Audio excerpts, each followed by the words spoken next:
Hello friends, நல்லா இருக்கீங்களா? இன்றைக்கி நம்ம ஒரு அதிசயமான செம்பருத்தி தான் பார்க்க போகிறோம். இது பேர் வந்து ஸ்பைடர் செம்பருத்தி. அந்த ஸ்பைடர் எப்படி இருக்கோ அதே மாதிரி தான் இருக்கும். இது ஸ்பைடர் செம்பருத்தி வந்து நம்ம பூஜைக்கும் யூஸ் பண்ணலாம், சாமிக்கு யூஸ் பண்ணலாம். பட் இது ஏன் இந்த பதிவை நான் போடுறேன்னா, இந்த முருங்கைக்கீரையின் இது ஃபெர்டிலைசர் போட்டேன் பார்த்திங்களா, அதனோட மகத்துவத்தை தான் இப்போ இந்த செம்பருத்தி வந்து காட்டுது. கீரை ஃபெர்டிலைசர் வந்து நான் கொடுக்கக்கூடிய 15 உரங்களில் காட்டக்கூடிய அந்த எஃபெக்ட் ரிசல்ட்டை தான் நான் உங்கள்கிட்ட காட்டுறேன். அழகான செம்பருத்திகள். இது ஒரு வகையான அடுக்கு செம்பருத்தி. முதல்ல பார்த்தது வந்து ஸ்பைடர் ஹேபிகஸ் தான். இது எனக்கு 1 வருஷம் கழித்து இப்போ தான் பூத்திருக்கு. உயர் ரத்த அழுத்தத்தை, இதய ஆரோக்கியத்தை, செரிமான பிரச்சனை, வாய்ப்புண்ணு, வயிற்றுப்புண்ணு, சருமத்தை மேம்படுத்தும், முடி வளர்ச்சியை கூட இது நல்ல ஒரு வளர்ச்சி ஏற்படுத்துங்க.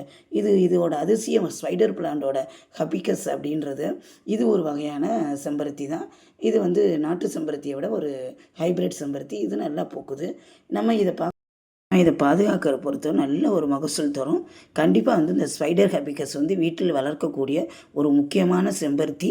செம்பருத்தியிலே ஒரு டிஃப்ரெண்ட்டான ஒரு ஹைலைட்டான ஒரு செம்பருத்தி.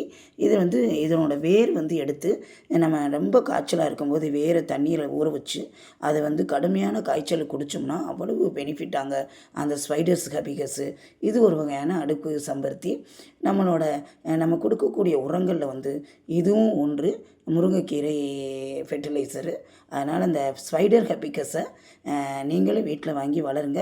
இந்த பதிவு பிடிச்சிருந்துச்சின்னா லைக் பண்ணுங்கள், கமெண்ட் பண்ணுங்கள். இந்த ஸ்பைடர் ஹேபிகஸை பூஜைக்கும் வைக்கலாம். நம்ம எல்லா நோய்களுக்கும் தீர்க்க ஒரு அருமருந்து. நன்றி, வணக்கம்.